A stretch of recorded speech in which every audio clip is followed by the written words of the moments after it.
Okay,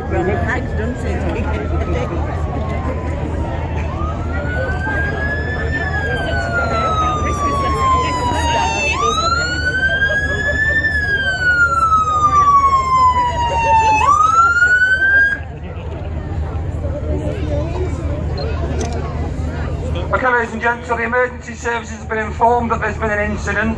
It won't surprise you to know that normally when these occur, it's on level crossings that are way out in the country. So this could be miles, potentially, from the nearest major roadway. But the first the emergency services arrived on scene, the police are here.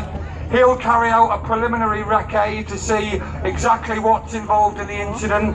You can see we've clearly got a significant number of people trapped inside that rail carriage. Clearly that is also on fire. So there's the first of the incident, and then we have a number of casualties who are trapped inside the car itself. First ambulance arrives on scene now, and they'll perform what's known as triage. So they will make their way addressing each casualty as they do, and determining whether that casualty initially is alive or dead, and then the nature of the severity of their injuries, and that will dictate how quickly they are recovered from the scene.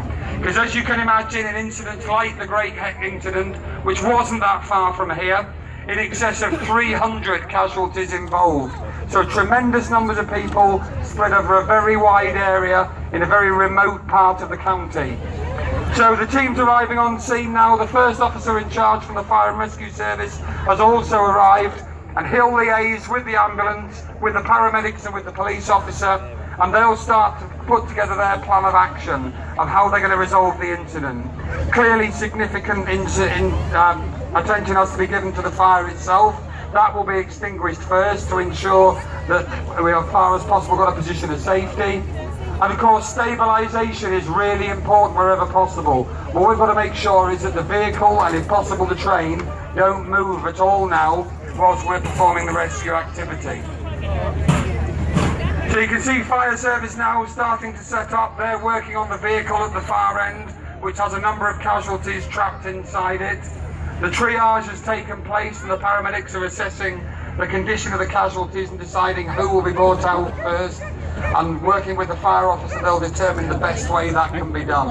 Again, really important about maintaining the airway, stopping any breathing. Clearly anybody who requires resuscitation may have that done inside the vehicle if necessary, if they can't be recovered quickly. So whilst that's going on, we can see paramedics at this end under the watchful gaze of the ambulance sector commander, being actually conveyed towards the train itself. Now they'll make their way onto that train, and they'll start to determine how many casualties there are and what their condition is.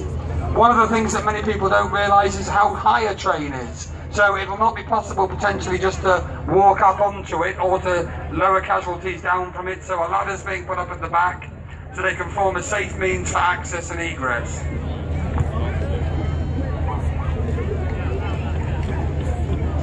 So clearly Network Rail have been informed of this incident at the very beginning when that signalman took that call from the member of the public.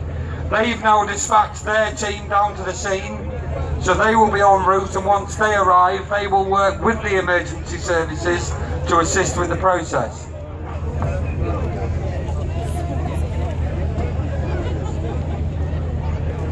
As with the house fire incident that we saw earlier, the fire service will be sending a number of specialist officers on scene, officers who specialise in extrication techniques, officers who specialise in command and control of rail type incidents.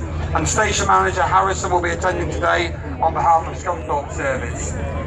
Clearly, with incidents of the nature and size of this, what's really important is that all the emergency services work together. So in this initial phase, the fire service take control while the rescue is taking place. And what they will bring on is one of their command support units, such as the one that you look behind yourselves, the red vehicle you can see behind you, that's the command unit from South Yorkshire. But that would be brought on scene, and that would control the operations. And what would happen is the officer in charges of all the respective services would go into that vehicle to make their plan and then determine the strategy as the incident unfolds. So you can see at the far end now where the car with the casualties in, the firefighters are working now to determine how best to rescue those people. They've got the hydraulic cutting equipment out. You'll have heard it referred to as the jaws of life, the large cutters, and they'll determine the best way of recovering the casualties from that vehicle. Very often that's by actually removing the roof of the vehicle itself and then literally unfolding and spreading the vehicle with hydraulic rams. All the time, further emergency service operators arriving on scene, lives responders, more members of the ambulance services and the heart team.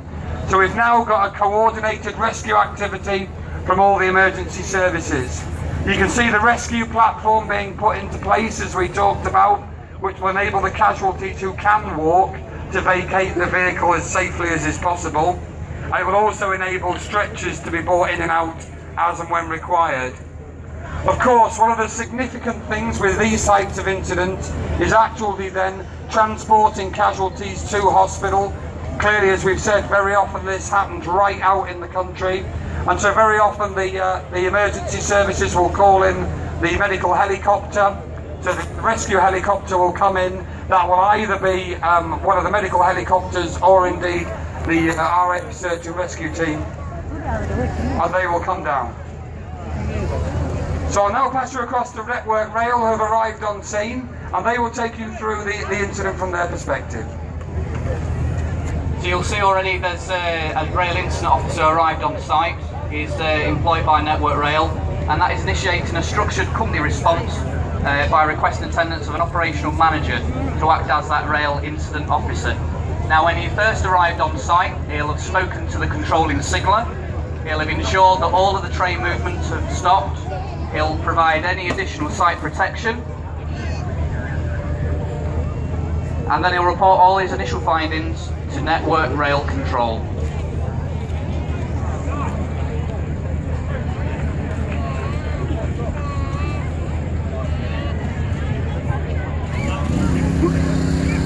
The Rail Incident Officer will be liaising with the Fire Incident Officer and all other emergency services on site. The primary role of the Rail Incident Officer is to maintain and preserve any perishable evidence which may be of vital use for a later investigation. Network Rail will have already notified the Rail Accident Investigation Branch of any significant accident, who may send investigators to site.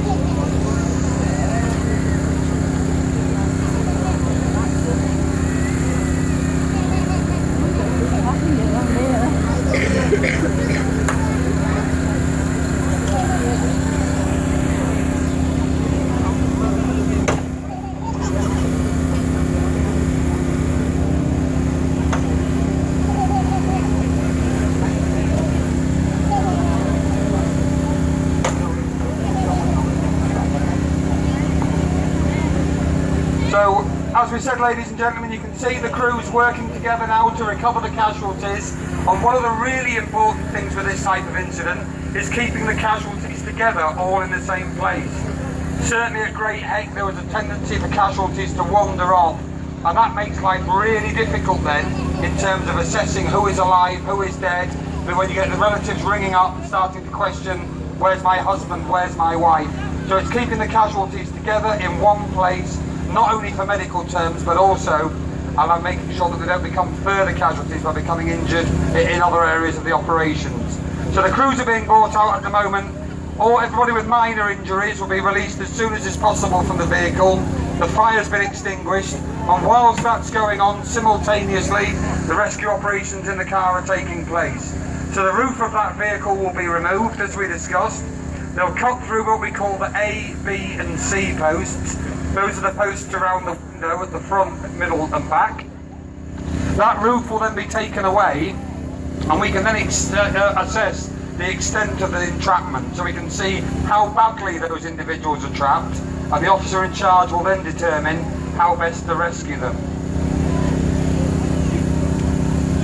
The key with these types of incidents, because they are so large, and of course in real life go on for such extended periods of time, and to give you an idea, at Great Heck, that incident, the initial rescue phase took about 8 hours, but then it went on in its entirety for about 5 days.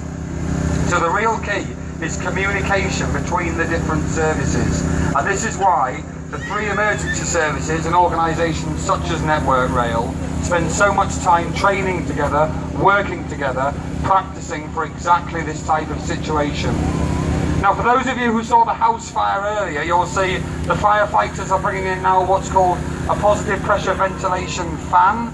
So that literally is just like a big fan that you might see at home or in your office at work, and they'll put that into the train and blow all the smoke out of it, because it's really important to clear the area as far as is possible for anybody who remains trapped inside. Because potentially, just as we've got people trapped in the motor vehicle at the far end, we'll have people trapped in the seats and the seat frames inside the train itself, and they would of course then require extrication. Clearly you can see what we've got in front of us today is a perfect type scenario, in so much as that train is on its wheels, still on the tracks. But it won't surprise you to know that at most of these incident types, often a significant number of carriages actually leave the railway, go down embankments, end up on the side, and indeed often on top of each other, which makes all the rescue all the more challenging, and of course the injuries all the more significant. Quite interestingly today you can see this incident is being filmed by a helicam in the skies above us. That's a new piece of technology used by the filming industry obviously to recreate or to capture shots that they want to. But it's also a piece of equipment that the emergency services are looking at more now. Because use your imagine, for ourselves, if this were spread over a significant number of meters, kilometres even, the advantage of having something like that working in the sky above us, beaming pictures directly back to the command unit behind us, would prove absolutely invaluable to the officer in charges as they make their decisions around the rescue.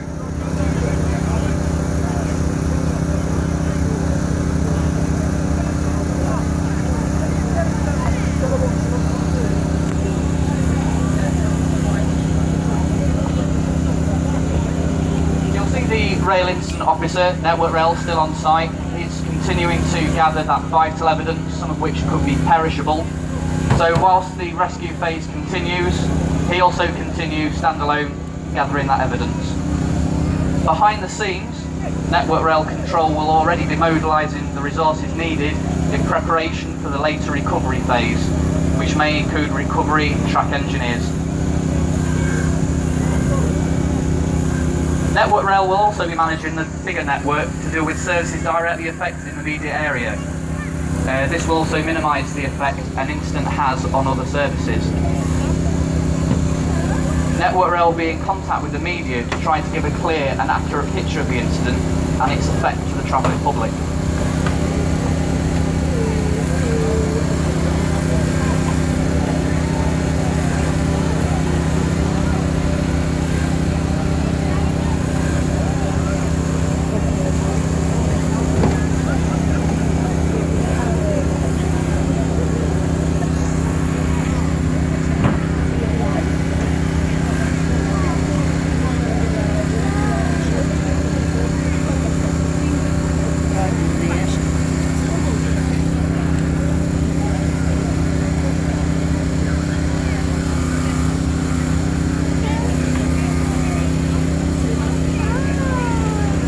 As we discussed earlier, ladies and gents, then there's now a rescue extrication going on inside the carriage. So crews are inside there with a second set of hydraulic equipment, and although you can't see it, they're currently cutting away the seats inside there, freeing that casualty, and because of the nature of the injuries, they will now go onto a spine board and then ultimately onto a stretcher and be recovered from the carriage, which obviously makes it all the more challenging. Each carriage contains about 60 persons when it's full, so you can imagine it makes working inside extremely difficult. Whilst that's ongoing, the rescue extrication at the far end is working simultaneously. You can see the crews with the jaws of life, cutting the vehicle away, exposing the casualties to the fresh air, and ultimately allowing them to make that rescue. So whilst the crews are working, I'm going to pass you across to one of the representatives of Network Rail, who's going to talk to you a little bit about rail crossings, the difficulties they pose, and actions we as members of the public should take into account when crossing.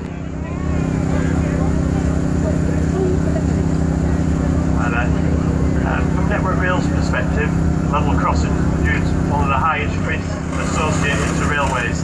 Over our network, we have over 6,100 level crossings, ranging from all sorts of different types, from automated farm crossings to pub crossings. Where it's possible, we'll try and close level crossings. You can appreciate that this isn't always the easy way out.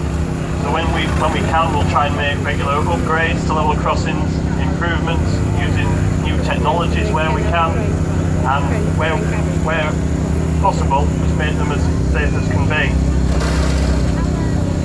I think looking at this scenario that we've got here today, I think it makes people appreciate the worst case scenario and what can go wrong on a level crossing. From Network Rail's perspective, we've come along here, we've got a stand just the other side of where we are here now, just to talk to you about safe use of level crossings. So when you get a moment, if you want to come over, and we'll certainly quite happily talk to you all about what we're trying to do and what we're trying to achieve. Thank you.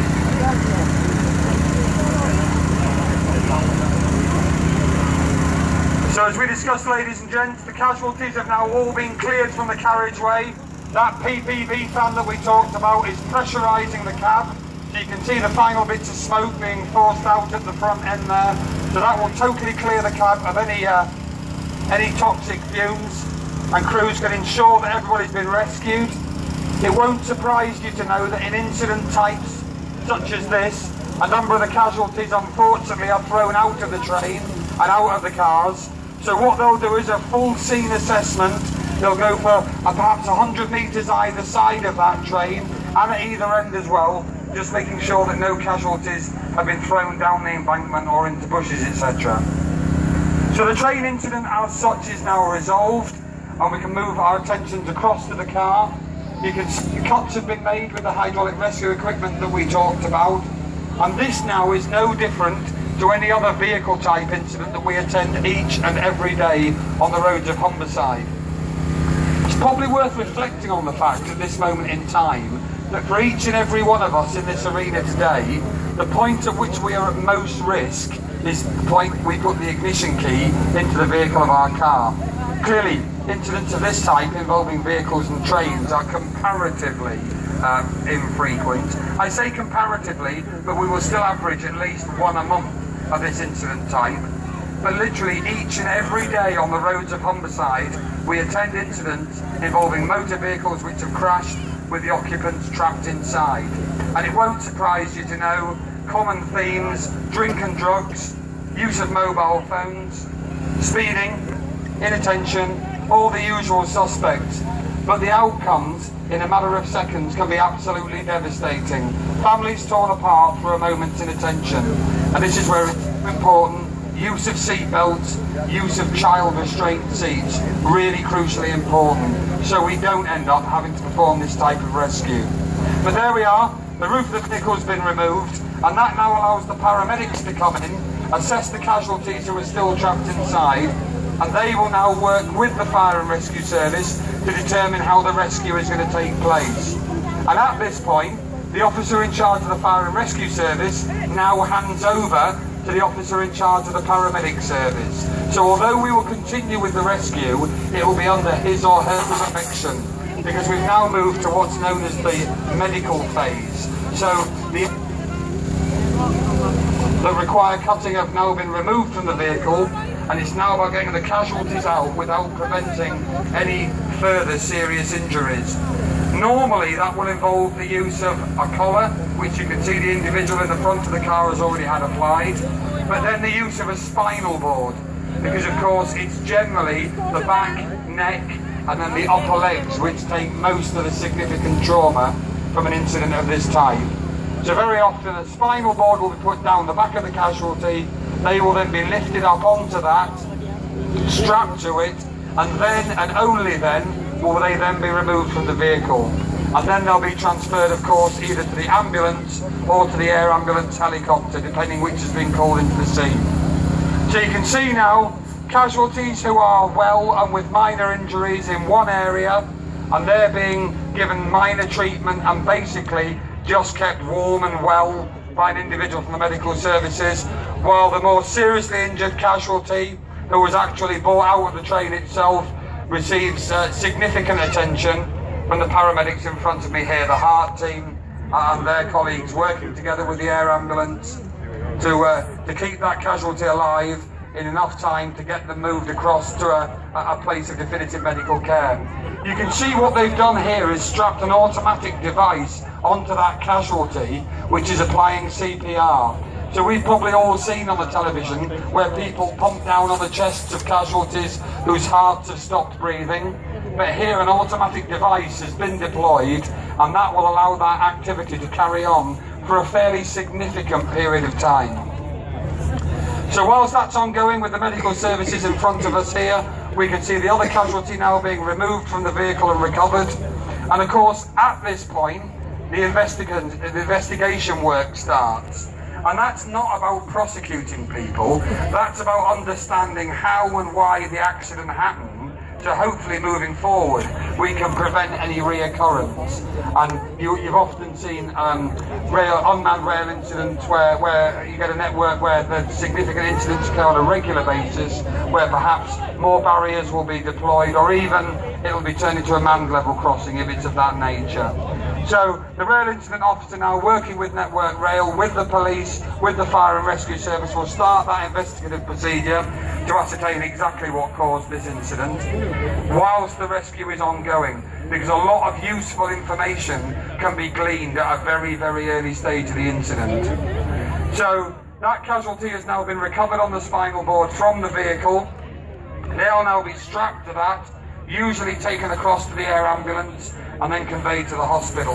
And of course a road journey from here might take 25-30 minutes to reach Hull Royal Infirmary. If they can get them into the helicopter, it's 7 minutes away. So you can see a huge period of time saved there.